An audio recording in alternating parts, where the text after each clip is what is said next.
제 자리가 아닌데 제가 나왔습니다.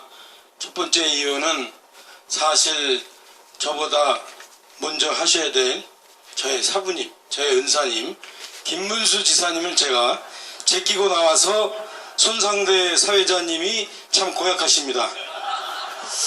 그 다음에 두 번째는 사실 제가 하나님이 참 짓궂으신데요. 저는 오늘 여기 나올 준비가 안 돼 있습니다. 사실 처음에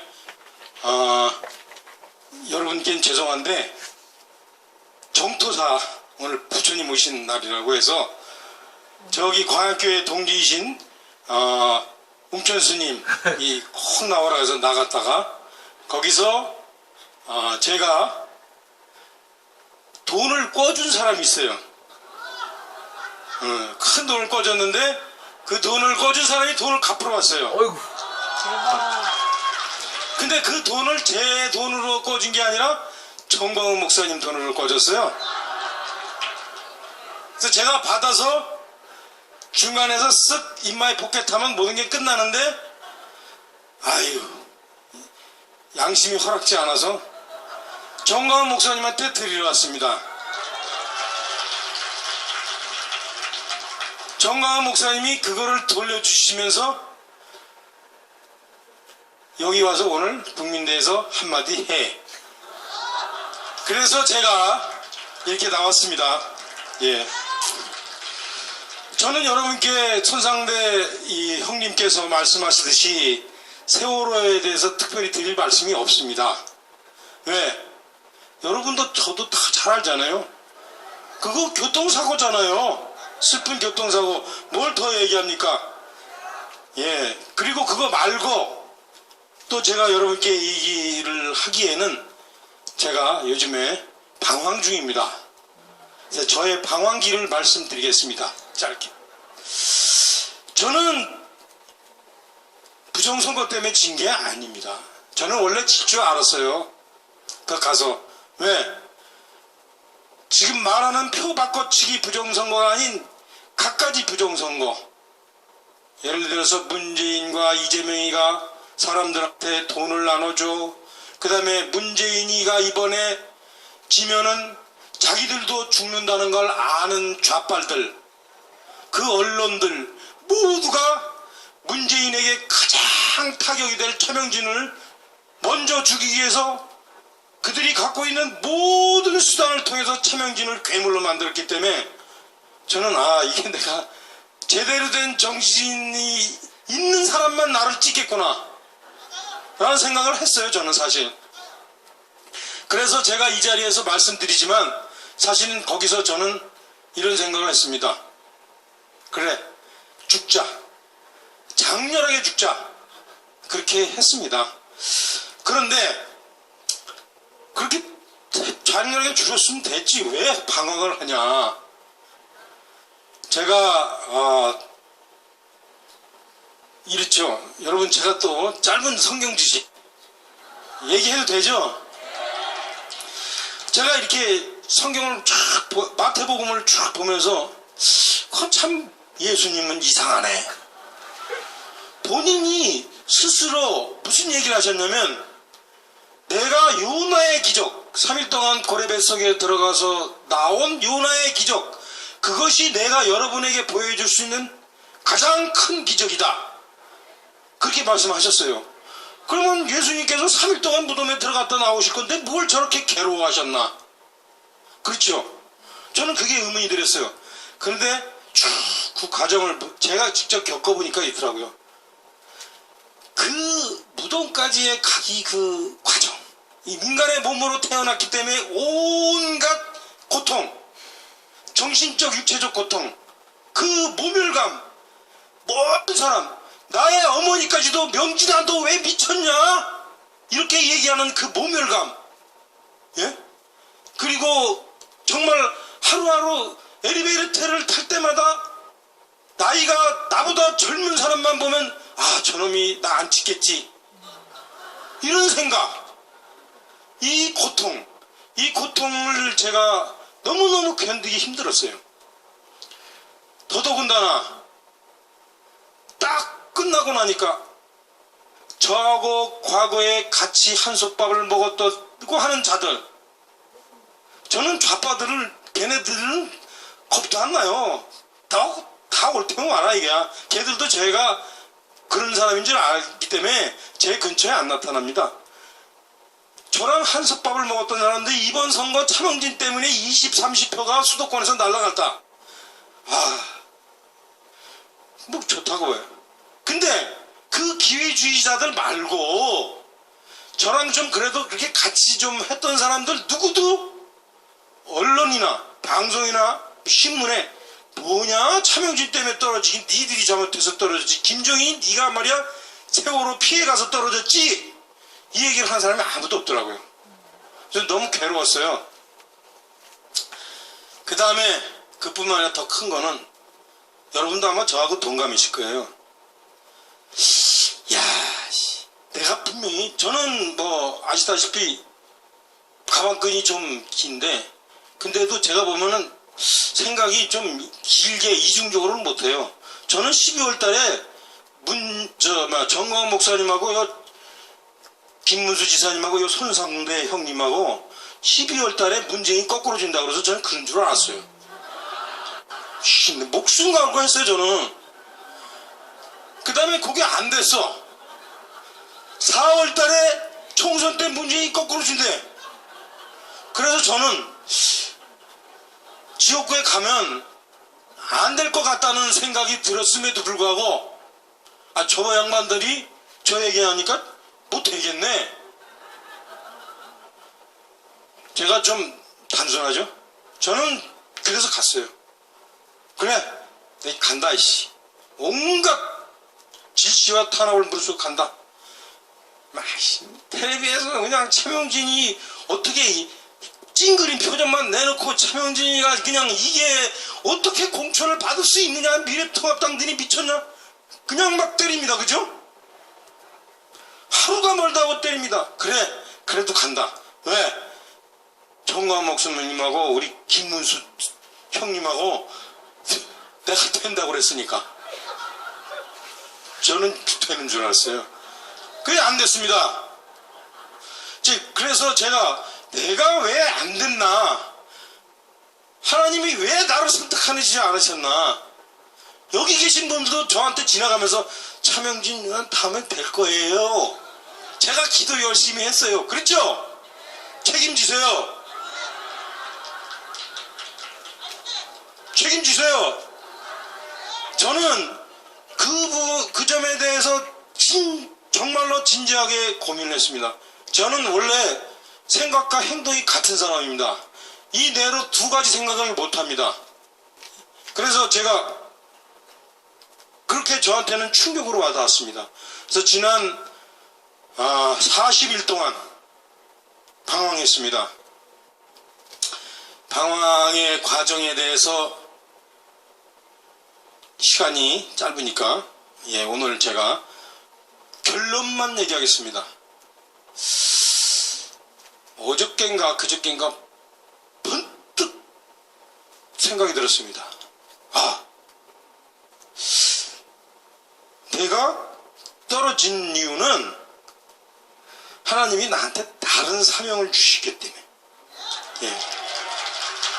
그 사명이 뭔가 생각했습니다. 여러분, 제 얘기, 앞으로 내가 다시 일어서야 되겠다 하면서 두 가지 생각을 했는데, 그건 여러분들한테도 해당됩니다. 첫째, 우리는 왜 졌습니까? 정광훈 목사님, 김문수 지사님은 왜 우리를 구렁텅이로 빠뜨렸습니까? 김문수 지사님, 참, 목사님이 아니라. 여러분, 잘 생각하십시오. 그 두 분은 저는 결정적인 패착이 뭐였냐? 스스로 우파의 주체가 되는 것이 아니라 다른 우상, 다른 지도자를 섬겼기 때문입니다. 미래통합당 황교안을 우파의 지도자로 섬겼기 때문입니다. 제가 분명히 얘기합니다. 그동안 저는 정광훈 목사님과 김문수 지사님한테 얘기했습니다. 거보세요. 이 얘기 지금 정광훈 목사님이 듣고 계실 텐데 제가 저 시키지 마라 그랬잖아요. 여러분, 이건 중요한 얘기입니다. 바로 정광훈 목사님과 김문수 지사님이 우상을 섬겼습니다. 황교안은 우리의 지도자, 우파의 지도가 아니었습니다. 그들은 자유에 대한 신념이 없었습니다. 하나님의 섭리에 대한 의지가 없었습니다. 제가 말씀했어요. 아닙니다, 목사님. 아니야, 기다려봐. 기다리기 뭘 기다려? 기다려가지고 이렇게 됐는데. 죄송합니다, 사모님. 그래서 제가 얘기합니다. 제가 얘기 과정은 긴데 뒤에 또 우리 정말로 감화 감동을 주는 또 성창경 목사님이 계시기에 짧게 얘기하겠습니다.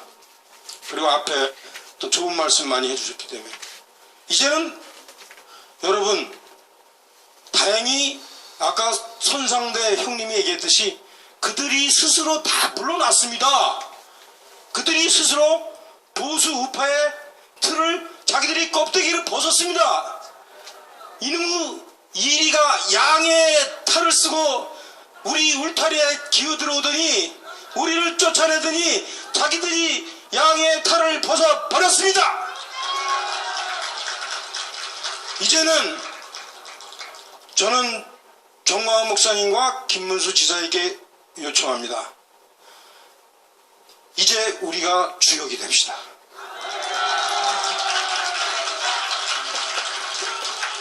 자, 그러기 위해서 제가 여러분께 하나만 당부합니다.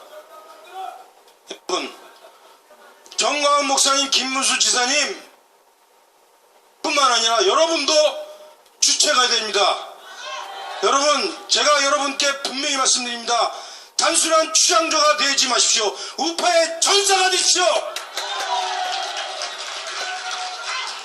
제가 정치학 박사 문턱에 간 사람입니다. 딱 하나만 말씀드리겠습니다. 우리 우파의 정당, 우리 우파 집단의 주체가 되는 정당의 역사를 간단히 말씀드리겠습니다. 민주당 저 좌파는 주체가 교체된 적이 없어요. 계속 해방 직후부터 한민당부터 시작해서 그 주체가 계속 이어져 왔습니다. 우파는 다릅니다. 자유당을 공화당이 싹쓸이했습니다. 교체했죠. 공화당을 민정당이 싹 교체했습니다. 민정당을 새로 민자당이 싹 교체했습니다. 그런데 민자당 이후 장장 30년이 다 돼가는데 새로운 주체가 바깥에 없기 때문에 이게 교체가 안 되는 겁니다. 다만 얘들은 죽었다 깨내도 새로워지지 못합니다. 그런데 제가 왜 이 역사를 얘기했냐면 그때 새롭게 등장한 주체 공화당, 그 다음에 어디입니까? 민정당, 이 사람들이 정치하던 사람이에요? 아닙니다. 많이 배운 사람들이에요? 아닙니다. 그 사람들은 뭐예요? 이 나라 자유를 위해서 싸우던 군인들이었어요. 군인들. 그 사람들이 할 줄 아는 건 총 쏘는 것밖에 없었어요. 그런데 그들이 대한민국을 우파를 다시 세웠습니다. 저는 여러분들께 요구합니다. 여러분, 단순한 추종자가 되지 마시고 전사가 되십시오. 여러분이 우파의 주역이 되십시오. 여기 있는 유튜버들도 단순한 유튜버가 아니라 우파의 전사가 되십시오. 이 화면을 보는 우파의 전사들이여, 아스팔트에서 뛰던 전사들이여, 다시 일어나 우파의 전사가 됩시다. 여러분이야말로 새로운 자유의 주역입니다.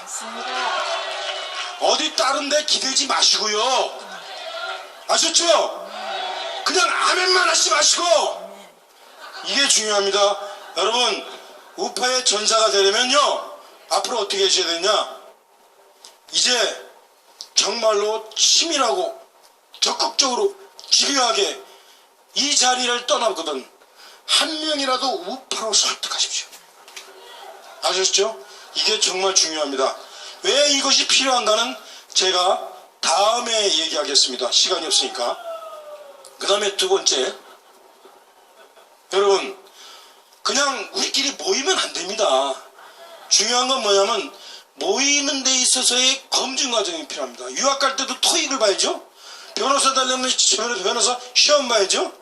우리의 이 걸음 과정은 뭐냐, 여러분 제가 얘기합니다. 이제 문재인 정부의 4.15 부정선거 무효화 투쟁에 일떠섭시다. 그동안 우리는 많은 고민을 했어요. 4.15 부정선거?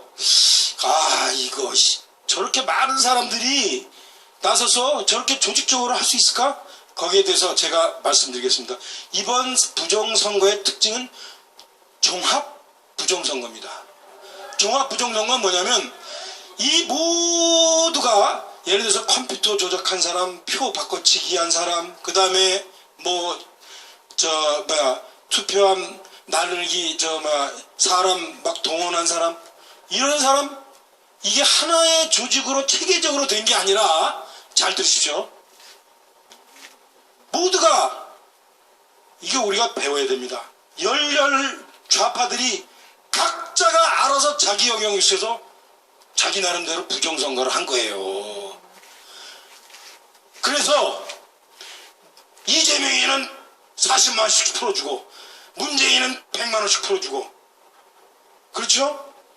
그 다음에 무슨 방역 무슨 코로나는 이 코로나를 어떻게 해서 이거를 무슨 진단 키트를 문재인이가 준 것처럼, 그렇게 문재인이가 발명한 것처럼 그렇게 광고하고, 이게 뿐만 아니라 아까 얘기했듯이